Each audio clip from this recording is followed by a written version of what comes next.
যে চুক্তিগুলো বা চুক্তি এবং সমঝোতা হয়েছে, তো সেগুলো নিয়েও অনেকে একটু ব্যাখ্যা করার চেষ্টা করছে, বিশেষ করে করিডোরের কথা।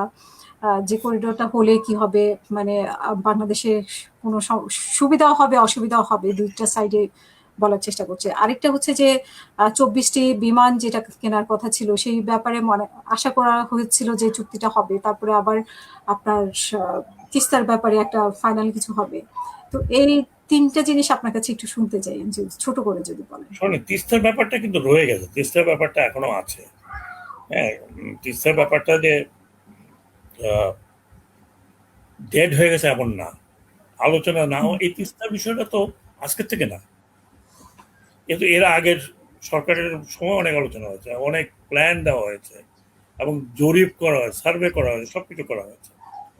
নতুন তো এটা বিষয় না যে নতুন করে এটা কথা হয়েছে। এটা কথা হয়েছে কি হয়নি তো এটা বলতে পারবো না, এখন পর্যন্ত সে ধরনের কোনো পত্রপত্রিকা এরকম দেখা যায়নি, কিন্তু একটা প্ল্যান আছে।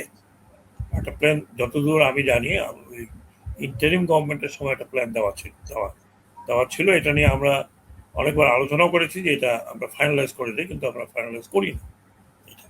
এটা বড় বিষয়, বিশাল বিষয়। এটা পরবর্তী সরকার, এটা তো এখনো ইয়ে হয়নি। দ্বিতীয় জিনিস হচ্ছে, আমিও এটা ঠিক বুঝতে পারলাম না, কারণ সরকারের তরফ থেকে তো বলা হয়নি যে ওখানে আমরা বিমান কিনতে যাচ্ছি বা যুদ্ধ জাহাজ কিনতে যাচ্ছি। বরং আমি জানি যে পাকিস্তানের J-10 কেনার একটা প্রপোজাল চলছে, তারা সিমুলেটর দিয়ে গেছে যাতে ট্রেনিং হতে পারে। আর চায়না থেকে যদি আমরা কিনি, তাহলে এটা নতুন করে প্রধানমন্ত্রী বা রাষ্ট্রপতিকে গিয়ে এটা চুক্তি করতে হবে না। এটা ডিফেন্স একটা আন্ডারস্ট্যান্ডিং ফ্যাক্ট আমি আছেই। আমি যদি লেটেস্ট মডেলে কিছু কিনতে চাই, তাহলে সেটা আমি ডিফেন্স পারচেজের মাধ্যমে তো কিনবো। তো সেখানে প্রধানমন্ত্রীকে গিয়ে এটা নিয়ে আলাদাভাবে আলোচনা করে চুক্তি করতে হবে এমন না তো। এমন তো না, ইট ইজ রেস্ট্রিক্টেড আইটেম। আমরা যদি আজকে আমেরিকার থেকে ধরুন F-16 কিনতে চাই, সেটা তো প্রধানমন্ত্রীকে যা বলতে হবে, সেটা নেগোসিয়েশন হবে, সে আমেরিকা দেবে কি দেবে না। হ্যাঁ, তো চায়না আমাদের কাছে যদি এটা বিক্রি করে, তাহলে এই পর্যায়ে গিয়ে তো কথা বলার কোনো প্রয়োজন নেই, চুক্তি করতে হবে আমি তোমার থেকে কিনবো।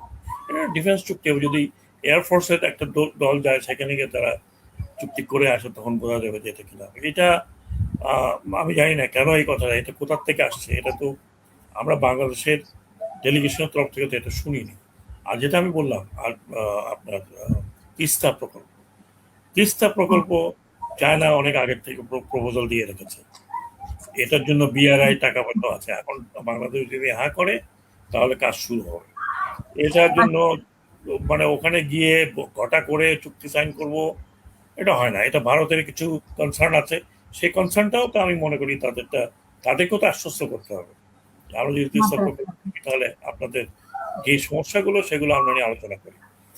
থার্ড জিনিস হচ্ছে, এটা করিডোর না, সরি আমি কারেকশন দিচ্ছি, এটা করিডোর না, এটা হচ্ছে কানেক্টিভিটি। আপনি দেখেন, চায়না পাকিস্তানের সাথে একটা কানেক্টিভিটি আছে, CPEC, China Pakistan economic corridor, যেটা একেবারে গোয়াদর পোর্ট থেকে নিয়ে শুরু করে চায়নার ভিতরে চলে গেছে কারাকোরাম হাইওয়ে। মিয়ানমারের সাথে একটা আছে, চুকপু বন্দর থেকে নিয়ে কুনমিং পর্যন্ত গ্যাস পাইপলাইন এবং তেল পাইপলাইন ও রেলওয়ে লাইন তৈরি হচ্ছে।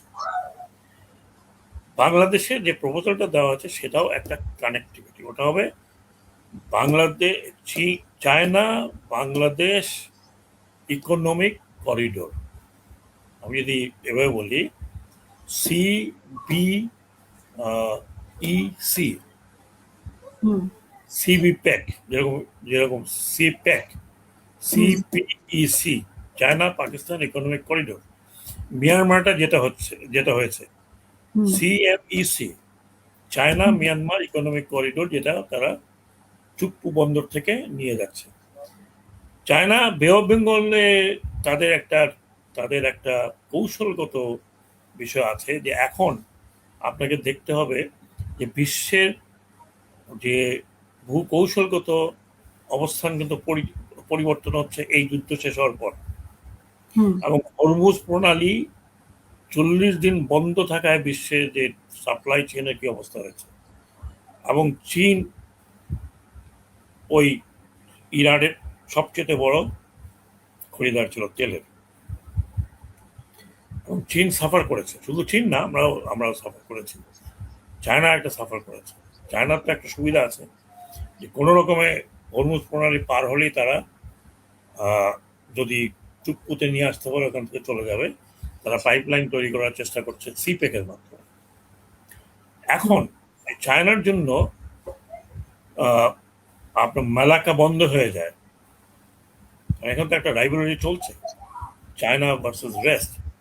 মালাক্কা হুম, প্রণালী যদি বন্ধ হয়ে যায়, তারা চুক্কু প্রণালী মালাক্কাতে যাতে তাদের ডিপেন্ড করতে না হয়, তারা চুক্কু করেছে। এইদিকে ভারত চুক্কুর ঠিক কাছাকাছি তাদের নেভাল প্রেজেন্সটাকে আরো শক্তিশালী করছে।